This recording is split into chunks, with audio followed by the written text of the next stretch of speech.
আপুরা গরম এসে গেছে তাই না? গরমে কিন্তু স্কার্ট খুব আরামদায়ক একটা পোশাক, আমি নিজেও পরি।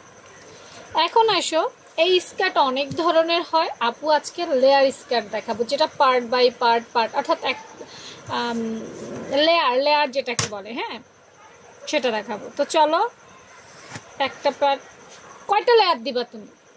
যতগুলো লেয়ার দাও আমার সমস্যা নেই। হ্যাঁ, কয়টা লেয়ার দিবা? প্রথমে আমাদের হিসাব করা উচিত। চলো আগে একটু হিসাব করি।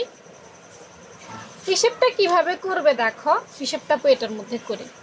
মনে করো তুমি কতটুকু লম্বা পরবা, আমি তো জানি না, যতটুকুই লম্বা পরো। মনে করো আমি জাস্ট বোঝানোর জন্য তোমাকে যদি বলি, ধরো আমি পরি, যখন আমি বলি 36 ইঞ্চি, 36 ইঞ্চি লম্বা আমি পরি, তাহলে 36কে যদি 3টা পার্ট দাও, 1 2 3, 3টা পার্ট দাও, তাহলে 3 দিয়ে ভাগ দিবা।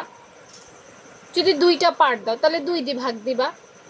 আমরা যদি 3 12 36, 3 12 হচ্ছে 36, তাই না?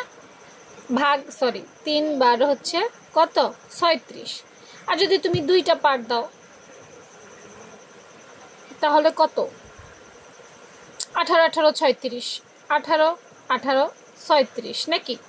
তো এইভাবে আর কি ভাগ দিবা, যে কয়টা পার্ট দিবা সেই কয়টা ভাগ দিবা, আর সেলাই এসে কাপড় সাথে অ্যাড করবা।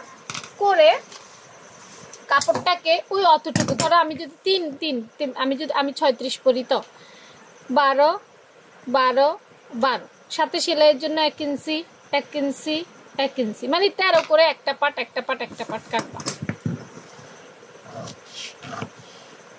এই এরকম করে সোজা সোজা, আর কিচ্ছু করতে হবে না, শুধু এরকম সোজা সোজা কাটলেই হবে। এই দেখো, এই শুধু সোজা সোজা কাটবা, এই সোজা সোজা 3টা পার্ট কাটবা। এখন আসো, 3টা পার্ট কাটবা, ভালো কথা।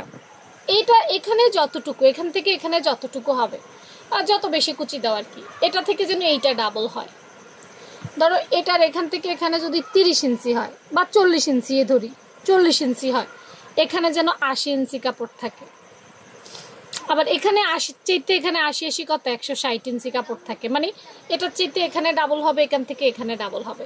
বাস, কুচির নিচে কুচি, কুচির নিচে কুচি, কুচির নিচে কুচি, এটাই তো লেয়ার কাট। এরকম জামা বানাই ফেলতে পারো। একটা আপু হিসেব চাইছো জানতে, তাই আমি হিসেব সহকারে দিয়ে দিলাম। এই কুচি কুচি কুচির কুচির নিচে কুচি বসবে, কুচির নিচে কুচি বসবে। শুধু এটার থেকে বেশি এটা, এটার থেকে বেশি এটা, এটার থেকে বেশি এটা, কাপড় যেন বেশি থাকে আর লেয়ারগুলো যেন সমান থাকে। হ্যাঁ, অনেকে ছোট বড় দেয়, বাট সমান সমান থাকা ভালো, সমান সমান দেবা, ঠিক আছে?